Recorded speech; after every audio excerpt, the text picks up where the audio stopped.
two titans of the game on their way. So for those of you who are not familiar, Tom Ross is basically the Infect player in Legacy. He is one of the best players in Legacy, and this is his pet deck. On the other side of the table, we have Joe Lossett playing Miracles, and Joe is the Miracles player. We have him, he's one of the most well-known Legacy players, and he's always known for playing this deck. So this is kind of, going to be one of the better representations of how these two decks line up against each other. So Tom's on the play. He led with a Glistener Elf off of a tropical island. Now Joe mulligan to 6. It looks like he passed his first turn without playing a land. Pretty interesting line of play. Now, I think there's two situations that Joe could be in. One is that he has a good hand with one land that's wastelandable, and he's got some Force of Wills and some other stuff, and thinks that he can get away with not playing his land until he has a cantrip or Sensitive Divining Top to cast with it. Or he just has a great hand that has no lands. But either way, it's going to be quite the risk. Well, it looks like he has 2 Swords to Plowshares and a Force of Will. That's a pretty good hand, even without any lands. However, Tom is just going to go ahead and continue to crack in with this Glistener Elf. He used the Green Sun Zenith last turn to get a Noble Hierarch, which is going to give it a virtual +1, and he is firmly in the driver's seat of this game, although you're in the driver's seat most of the time that your opponent doesn't play any lands. Yeah, or when you wear a leather jacket, that too. It's a driver's jacket? As soon as you put the jacket on, you are in the driver's seat. Fair enough. Wherever you sit down, that is the driver's seat. So Tom is going to go ahead and attack for 2 more Infect. He's going to bring Joe down to 4. He's also going to play out a Blighted Agent and then just pass the turn. So the fact that Joe kept his hand with 6 cards and no lands, I think really shows that Joe has a lot of respect, not only for Tom's deck, but for Tom as a player, saying, I can't go too far down on cards, and I need to basically get lucky.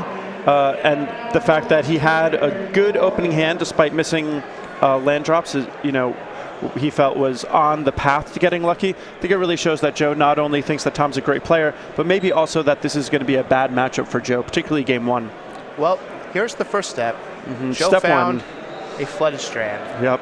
Now looking, it also seems that he has Brainstorm and Terminus in his hand. So if he can live through the next turn, he has a chance to sweep up the board with Terminus.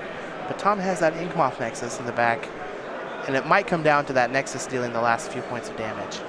Yeah, I certainly agree. The Inkmoth Nexus is Tom's big way of keeping himself secure against the sweeper. It looks like he just found an Invigorate as well.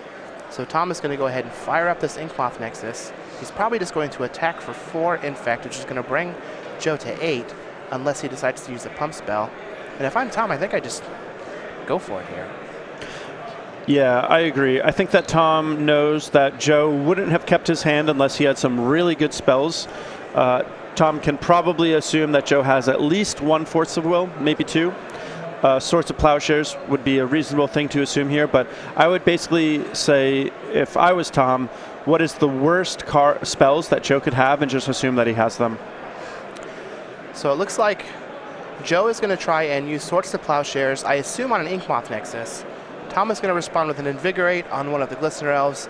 Joe is going to force the will back. Tom is going to have another Invigorate for one of the other Glistener Elves. So not only did Joe Lossett mulligan to 6, keep a no-lander, and miss 2 land drops, Tom had a hand with an Infector on turn 1, some more Infectors and a Noble Hierarch, and double Invigorate.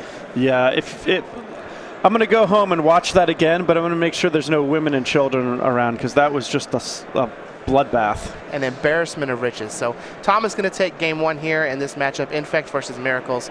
Let's go ahead and take a look at the sideboards for the players and see if the matchup happens to favor one way or the other.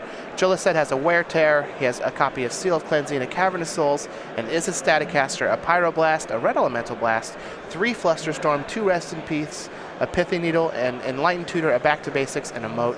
What do you think Joe's going to do? So I think Joe has quite a few options here.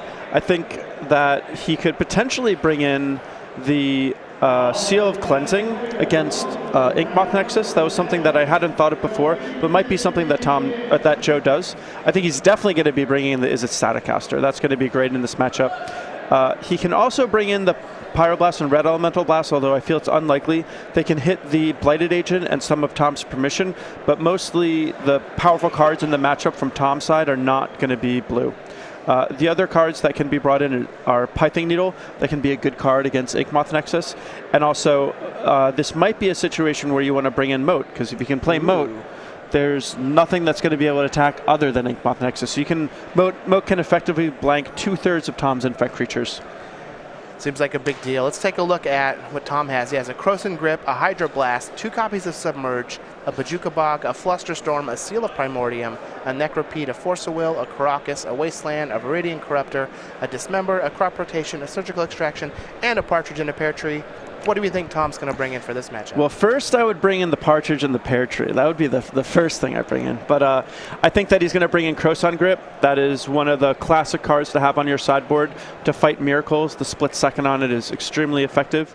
I think that Flusterstorm is something he may look to.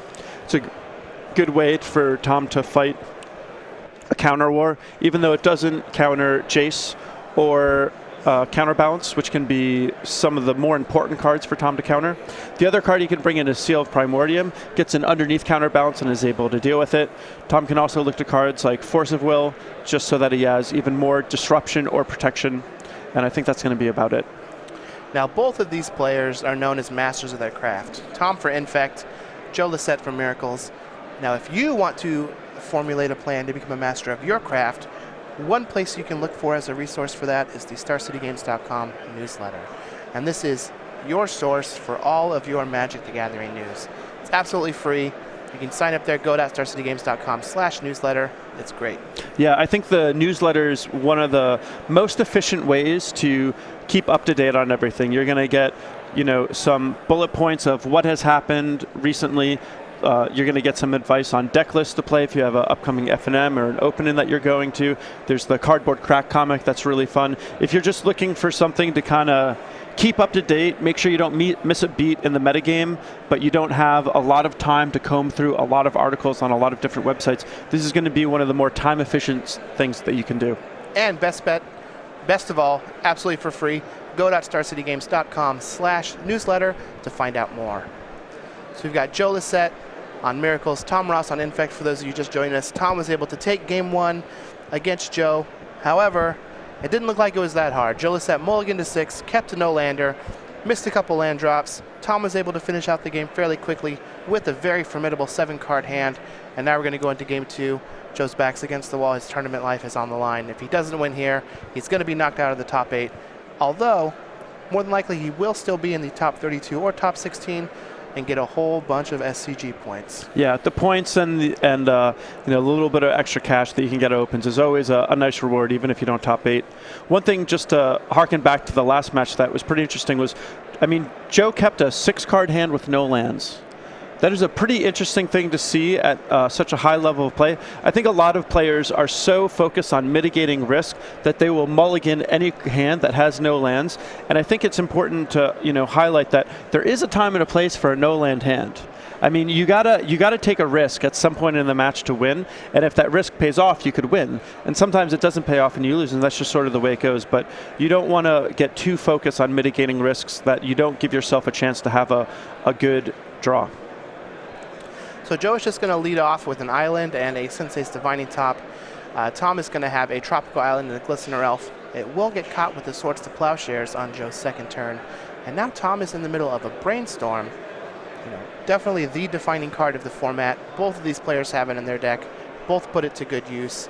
Joe is trying to find pieces to lock his opponent out and control the game, as Tom is trying to find a few pieces just to 1-2 punch wombo combo his opponent with Infect damage. Yeah, Tom is the wombo combo man.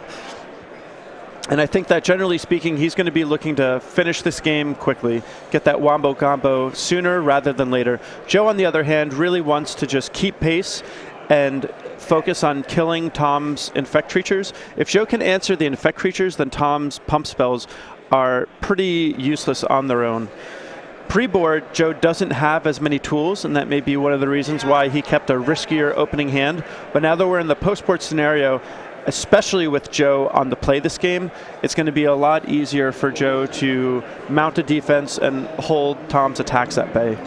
Now, I do want to talk about Joe's no-land keep a little more. Sure. I think that the more I look at the cards that were in his hand, it's pretty reasonable. He had a Force of Will, a blue card, he had a Brainstorm and a Terminus, and 2 Swords to Plowshare. So he has a lot of ways to interact with Tom and further his game plan if he is able to survive.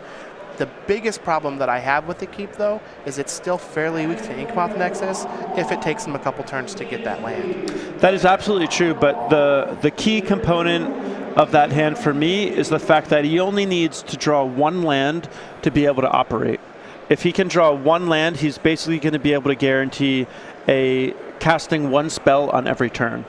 A lot of the times you see a no-land hand be pretty devastating in a format like Standard because you need a lot of lands to function. But with that hand that Joe had, he, multiple sorts of Plowshares, Force of Will, and then the Brainstorm to maybe smooth things out, set up a Terminus to catch Joe up if he had fallen behind. I think that is sort of, if you were going to write an article about what kind of hand you would keep with no lands, I think that's basically the exact type of hand you would look to make a solid argument. So Tom is just going to use a Gitaxian Probe. We're going to see a couple copies of Snapcaster Mage in Joe's hand, along with the Volcanic Island. And Tom has a Ponder. He's going to shuffle it up, and we're going to pass the turn back to Joe. Look at the top 3 with his top on Tom's end step, and then try and get some action going in his turn. It looks like there might be a counterbalance hiding in there. Yeah, generally speaking, this game's going pretty well for Joe, I would say.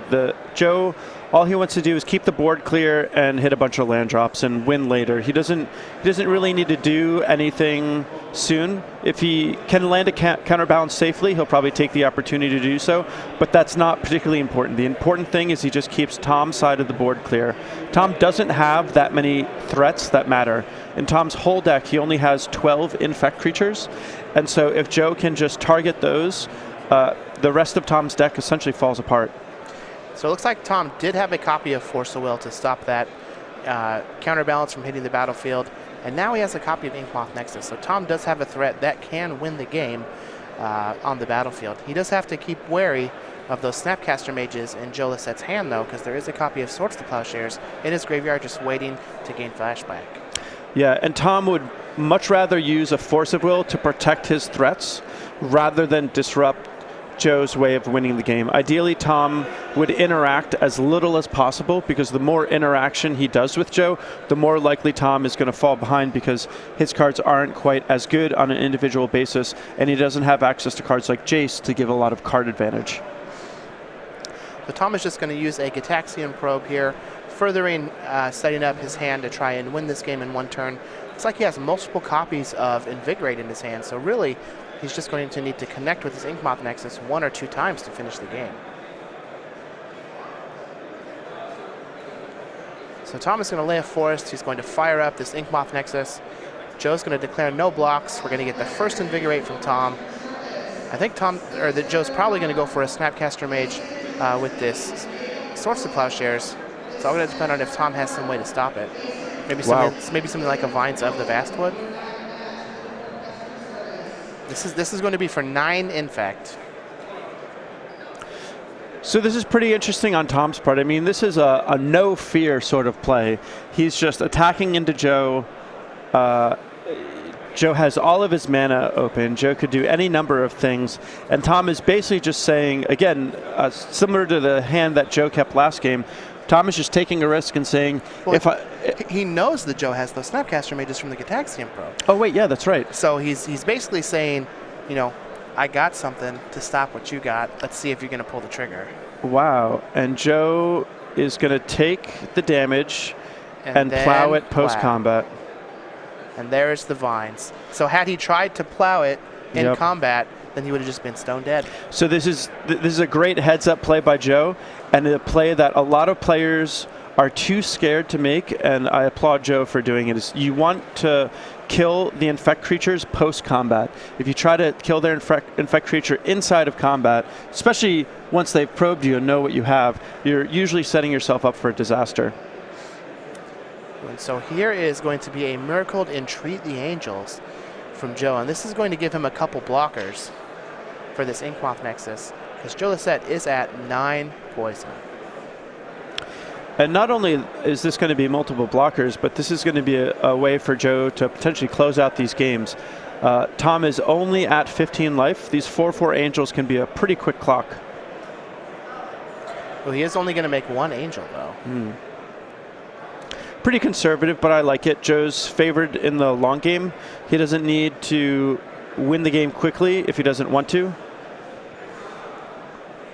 So this is fine. Yeah, he wants to be able to use his divining top, which I can respect, but I don't know how much of a long game this is going to be. He is at 9 infect. All Tom has to do is get through 1 point of damage. Yeah, Blighted Agent would be pretty phenomenal right now.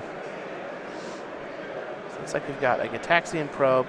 Tom's going to be able to see what Joe has in his hand, and there's a copy of Wasteland, which isn't bad here. It's going to be able to cut him off some of his mana. Yeah, it's not that great, though. Post-board in this matchup, I don't think Joe has that many red cards. And with the basic island, basic plains, he's pretty secure. Killing one of the lands would be a nice play to just keep Joe off from being able to play a card like Jace or Moat. Moat would be pretty nice. Not against the Inkmoth Nexus, but against a lot of the other infect creatures that Tom could potentially draw. Yeah, so at this point, Tom is looking for another Inkmoth Nexus, some type of pump spell to push it through the that 4/4 Angel token, or even something like a Crop Rotation to find an Inkmoth Nexus would be good. Joe's just going to keep trucking along with this Snapcaster Mage. It's going to attack, bring Tom down to 11. He does still have that Terminus in his hand, but he really can't do much with it at the moment. Looks like Tom is going to go ahead and drop for his turn. It was a green card. Let's see if it impacts the board. You know, when you're watching an aggro deck and a control deck play against each other, I feel like this is such a common spot where the aggro deck is able to get the control deck all the way down to 1, in this case 9 poison. And then the control deck just barely stabilizes. And then over the course of like 10 or 15 turns, it's finally able to stabilize enough where it can start winning. And, that may be what we're seeing here now. So Joe is going to go ahead and use a Vendilion Click on Tom's end step. He sees that he has a land and a Glistener Elf. He's going to let him keep those since they don't really do much in the face of what Joe has going on currently. And here's another Snapcaster Mage. I think we're going to see Ponder yet again.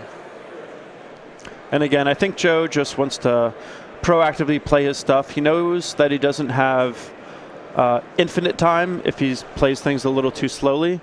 But things are definitely starting to swing into his favor. He has 2 flying blockers. He's able to attack with a couple creatures, keep a couple back if he wants. And all in all, he's going to be able to threaten lethal probably next turn on Tom Ross. Looks like Joe found a 5th land and a copy of Jace the Mind Sculptor on that Ponder. So things are going to start to go Joe's way pretty quickly here if he's able to untap and get into his next turn. Looks like he's going to attack with just the Snapcaster Mage and leave back the Vendilion Click and the Angel to block, just in case Tom happens to find something crazy. So the nice thing about this attack is, given the board state that Tom has access to probably a Dryad Arbor with that Misty Rainforest to block. But if Joe attacks with the 2 flyers, and both the Snapcaster Mages, that would mean that Tom would have to block 2 creatures in order to stay alive. Or excuse me, he would have to block with his Inkmoth Nexus to stay alive, which would really solve the whole problem for Joe. So Joe is just going to go ahead and use his top there on Tom's end step after he casts Seal of Primordium. And this is going to turn into a Jace the Mind Sculptor, which I imagine will quickly start brainstorming to fill Joe's hand back up while he finishes this game. So Joe could go for a lethal attack, but there's also a good chance he decides to just play things a little bit more patiently. He is the control deck. He can afford to play things more patiently, and going for a lethal attack may be just more risky than he really needs to do. Well, I think what I would do here in Joe's spot is I would cast Jace and Brainstorm, and if I find another Swords to Plowshares, I just kill Tom. Yeah. If you find a plow, you win. Mm-hmm. If not, you win next turn. Yeah. So let's see what Joe decides to do. It's going to fall to 24 and 9 poison, using that Flooded Strand. We're going into the combat steps, so I think that he's just going to attack with everything. So if Tom doesn't have a pump spell, this is just a great attack.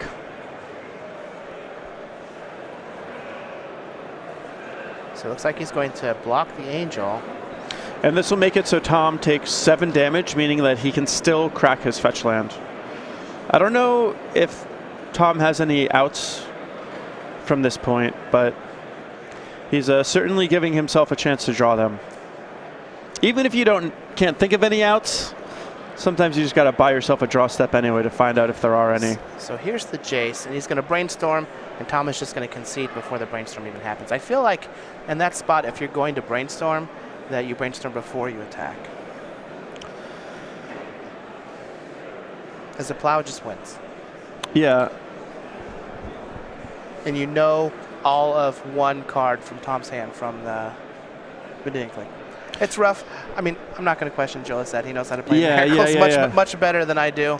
Yeah, you asked me that question, and I paused to think about it, simply because I don't really like questioning Joe on his Miracles plays. So fair. But you will question him on his StarCraft plays, though, yeah?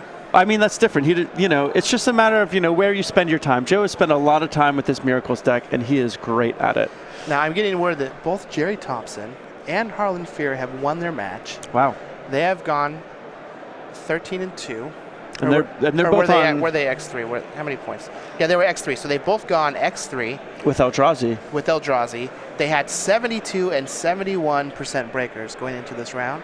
Pretty nice. So they're sitting pretty for the top 8. We could have 2 Eldrazi decks in our top 8.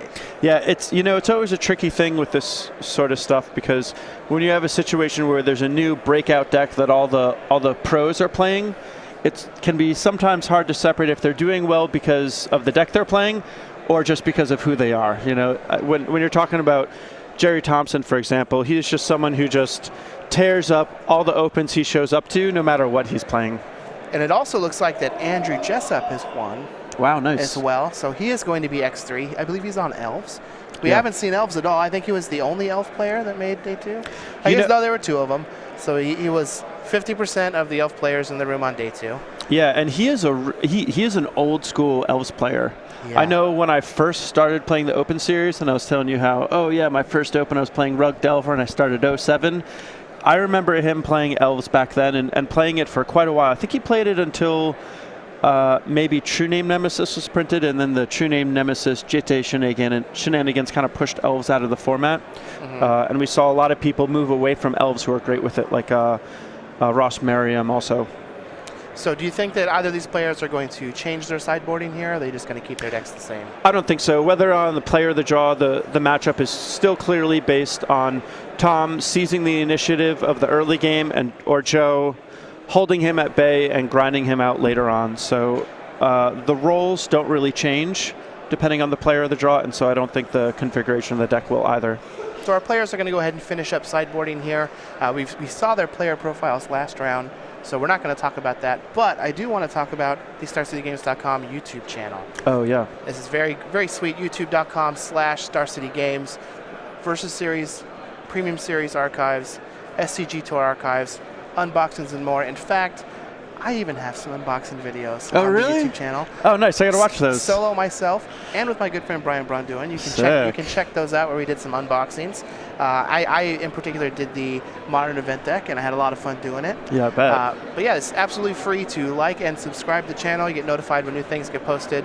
Again, absolutely free. YouTube.com/StarCityGames.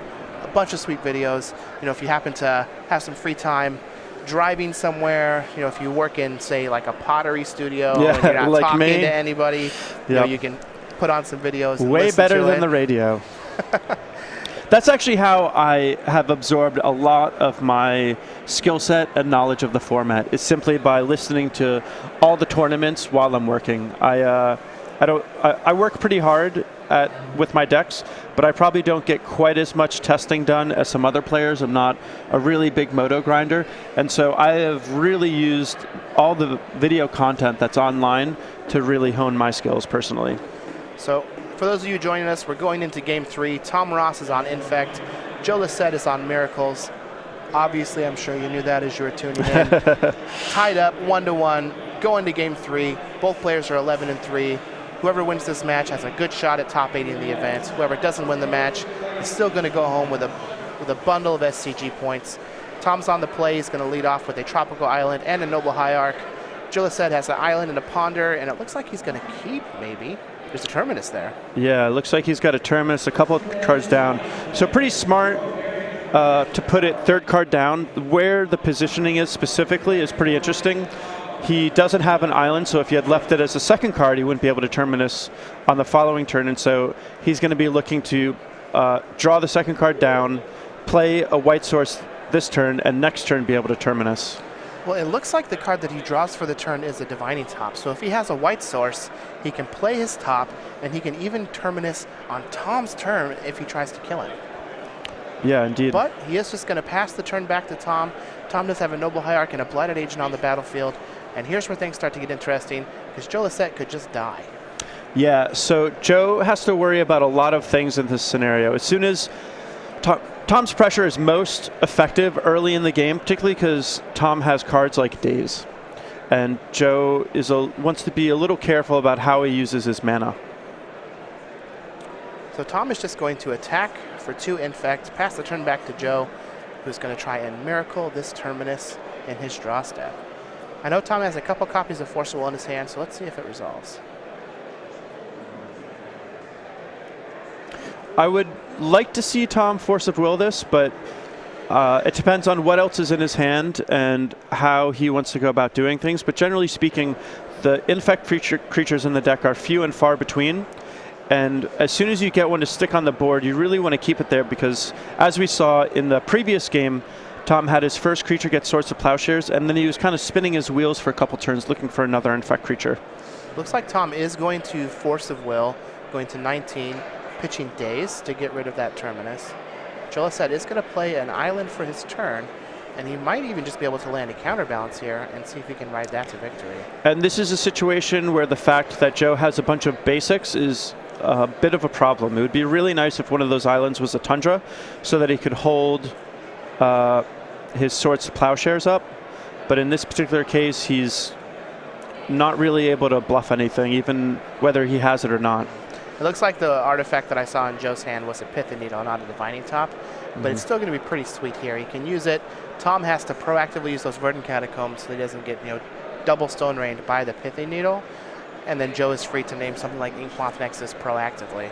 Yeah, I have to imagine that Tom's probably going to crack one of them, but not really worry about the other. If Joe really wants to name Verdant Catacombs and Stone Rain Tom once, Tom's probably fine with that. Yeah. So this is basically going how Tom wants it to go. He's got some pressure, and he's able to keep it on the board. So it looks like Joe did name Verdant Catacombs to lock out that other land.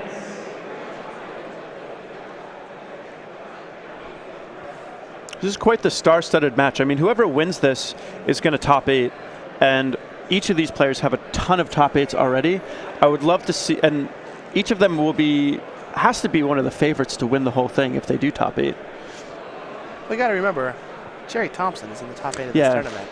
I feel like Jerry Thompson doesn't, in the window of time since Jerry Thompson has become active again, I mean, Jerry Thompson's Jerry Thompson. I don't want to take anything away from him. But I think Tom Ross and Joe may have more top 8s than Jerry. I'm not sure. They might. Yeah, I don't know. He has a whole bunch from back before he went off to Wizards, though. Yeah, I mean, I'm just talking about, past year.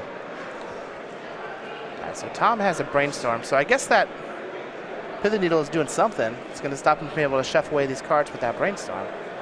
Yeah. But since Joe doesn't have access to white mana, he could still just die at any point. Yeah, Joe would have really liked to have had a Tundra. This is a matchup where Joe's life total or mana base doesn't get pressured in the same way that it does against when he's playing against a lot of the Delver matchups, but he can run into accessibility issues, meaning that he has some colors of mana but not all. But looks like he makes it through that turn okay. So.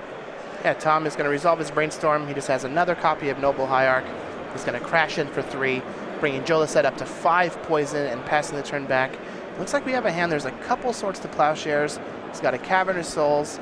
He also has a Counterbalance, but that Plow is going to take care of the Blighted Agent for Tom. And now Tom might have to be on the normal damage route. Yeah, it seems like maybe Tom is flooding out a little bit. Either that or he just has another infect creature to deploy. So I'm not really sure. Either way, that was a big move for Joe Lossett. To be able to just Swords to Plowshares that creature and keep the board clear is a big step towards Joe stabilizing this game. Now that Cavern has named Wizard, so he's going to be able to Vendée and click and have it, not be countered by Joe or by Tom, which is pretty important considering he does have a Force of Will in his hand. Ooh, and he does have another copy of Blighted Agent, so Joe just might be able to take it here with that Vendée and click. So I wonder if that was the draw for this turn. I kind of think that if Tom had those 2 blue cards in his hand previously when the Swords of Plowshare was cast, Tom probably would have discarded the Blighted Agent to keep it on the board rather than have to recast it on the following turn and miss out on 3 damage. Yeah, I think that the Blighted Agent was the draw for this turn. Yeah. So let's see what Joe decides to do. If he wants to let Tom keep it, he is going to let him keep it. And I think he's going to try and bank on that Swords to Plowshares in his hand to take care of it.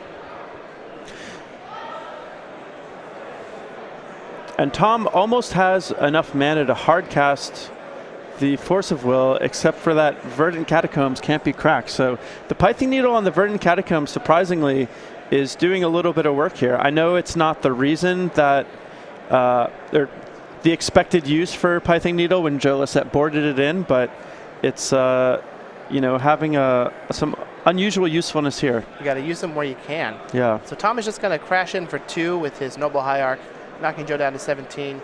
He's going to cast that Blighted Agent. It looks like Joe has picked up a Flooded Strand, so he has access to a second white mana source here.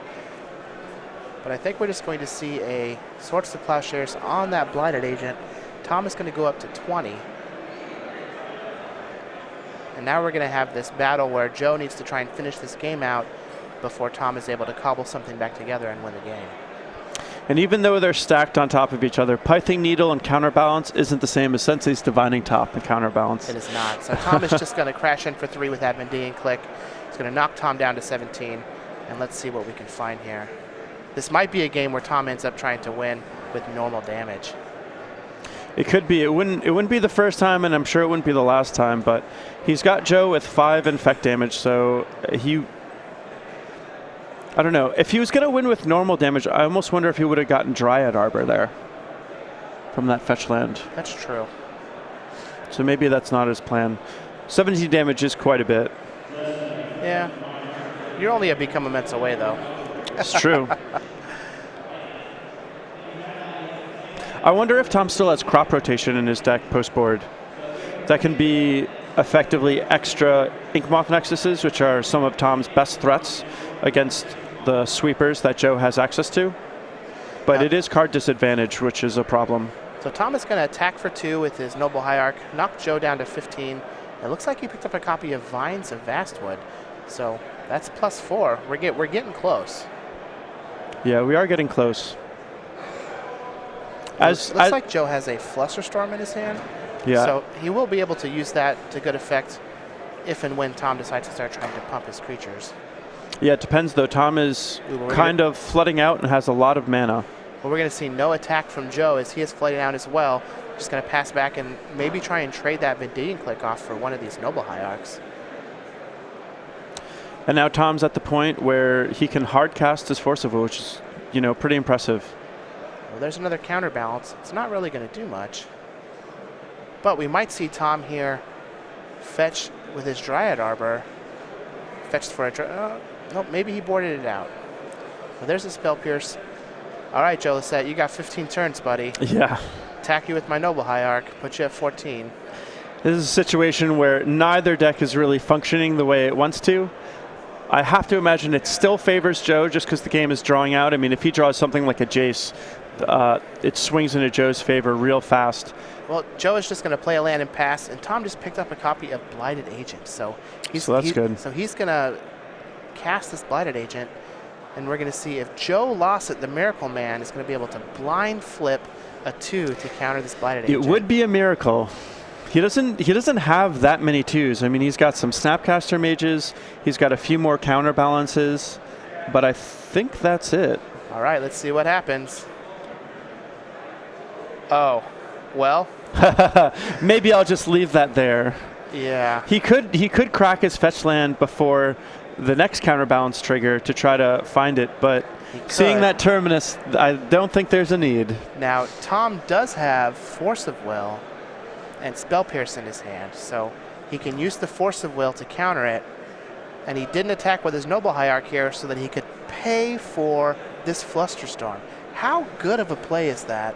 Tom Ross, ladies and gentlemen. Jeez. The boss just doing everything right. Man. Pretty unbelievable. How easy is it just to be on autopilot and attack with the Noble Hierarch there, and then you get blown out by this Flusterstorm? I feel like at some point someone should take a compilation of Tom Ross videos. You know, go through all the Star City archives on Twitch and just have all the matches that Tom Ross has played and just, you know, put them on a YouTube list or something so you can just watch them all in a row. Because every single match, he just does things so perfectly. So good. And Joe's just got... There's a top on top of his deck, so he's like, well, maybe I can shuffle it away and try and find a 5. Yeah. But that top might be my route to winning this game. It might help me find another terminus. Yeah, on the other hand, though, Tom may just kill him next turn. I mean, he's got quite a few, like, any of his pump spells will kill Joe if they resolve, right?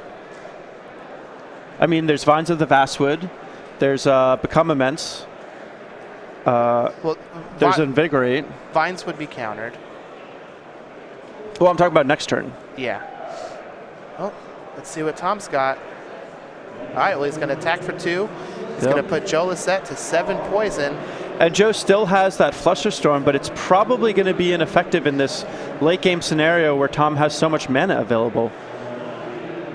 Now here's the top. So the best thing that the top can probably do is find another terminus. And given the fact that there's 2 fetch lands on the board, Joe is going to be able, to do some digging because he can activate the top, look at the top 3. If he doesn't see what he likes, he can shuffle and then activate top, look at the new top 3. And he's going to be able to do that twice. Yep, so he's going to fetch here, go down to 13. I mean, even a Snapcaster Mage to rebuy one of these Swords to Plowshares would be fine too. Yeah, I have to imagine that the odds of Joe finding something are pretty good right here, but he does need to find something. There's a lot of top decks that Tom could have that would end the game.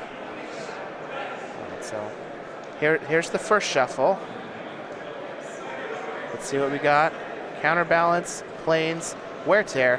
No, that's not it. Yeah, those don't do anything. Oh man, Joe's getting pretty unlucky here. First the 6-card hand that didn't have any lands, and now this. Yeah, I think we go shuffling again.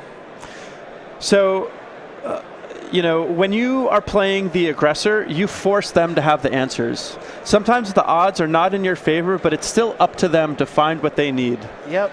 And this is, you know, pretty unbelievable display of how. One of the reasons I like to be the aggressor in a lot of situations. Ooh, there's the Volcanic Island. If you brought in any of those Pyroblasts or Red Blasts, that's even another out to get rid of this Blighted Agent. That is true. I don't think he brought those in, though. But that would be a pretty cool way to do this, to find the most narrow answer he has available to take it down. There's the Snapcaster Mage, but he doesn't have the mana to be able to use it yet. Oh, he can still play a land for the turn. So there's an answer to the Blighted Agent. However, it would leave him tapped out, and Tom Ross could use the Spell Pierce that's in his hand to counter this Swords to Plowshare. So if Tom draws a pump spell here, he just wins. So he's going to pass back to Tom. Dude, the leather jacket is just too strong. You can't beat the leather jacket. All right, so he's going to give him another turn. Going to put him down to 9. Oh, man. Up to 9. What a decider for a top 8 invite. So we're going to get what we think might be one more top for Joe. He's going to draw this Snapcaster Mage. And the patience on Joe's part is pretty amazing here. I mean, he's willing again to go all the way up to 9 poison, just so long as he gives himself an opportunity to play around. Yeah, again, to play around the soft permission. So here's the Snapcaster Mage. Tom also has a Flusterstorm. So I don't know if Joe is a religious guy or not, but I have to imagine he was just saying a prayer during that last turn, hoping that this resolved. All right, so Snap is going to target Assorts the Plowshares, I think, if it resolves. And Tom's probably waving his arms in there saying, don't you see my leather jacket? You can't do this to me. Man, so one of the things that I love about this matchup is how dramatic it is from start to finish. The Infect deck, it's always on the verge of killing its opponent. There's so many, with the nature of pump spells and the unblockable creatures, Tom can just do so much damage out of nowhere. Any random top deck can frequently win him the game. And Joe, on the other hand, is usually just barely threading a needle to stay alive. A lot of the times he doesn't have exactly what he needs and has to sequence things out through multiple turns, not able to cast his removal spell now because he's worried about Spell Pierce, so he has to do it next turn. And the sequencing and the drama that gets built up between these games is pretty amazing. So what's real neat here is that we might end up seeing a Flusterstorm on a Flusterstorm. And is that a Vines of Vastwood? It is. Wow.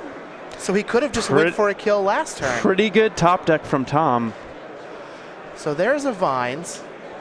And now Tom's going to have a Flusterstorm for Joe's Flusterstorm, plus the Spell Pierce that's still in his hand. Oh no, he pitched the Spell Pierce to the Force of Will.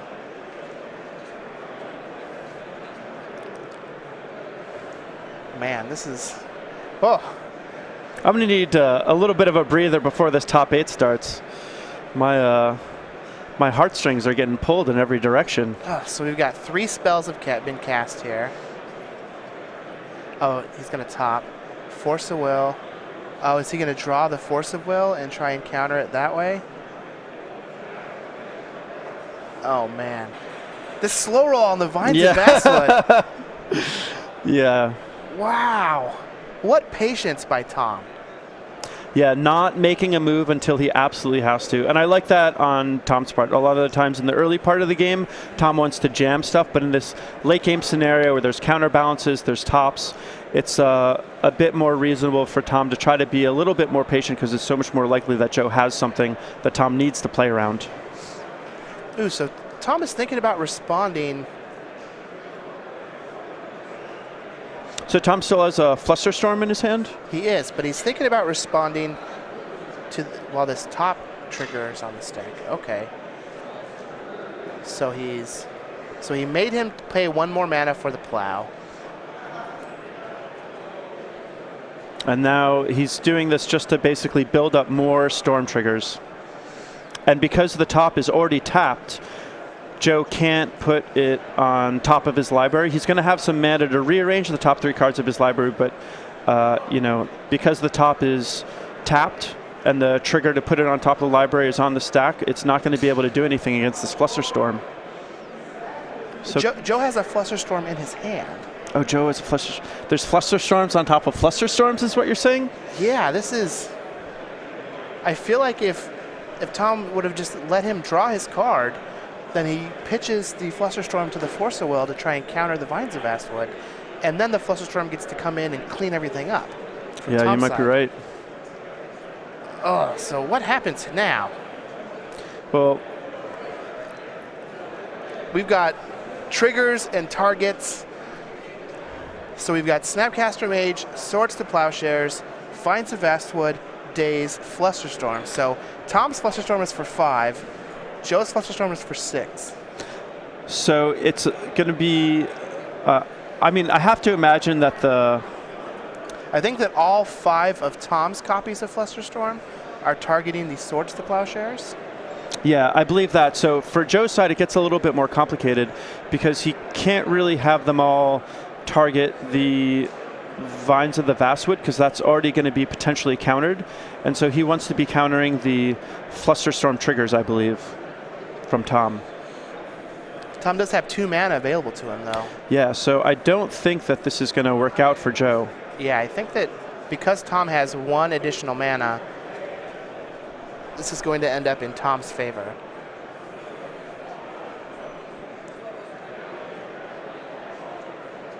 We need to work on a user interface for this stream.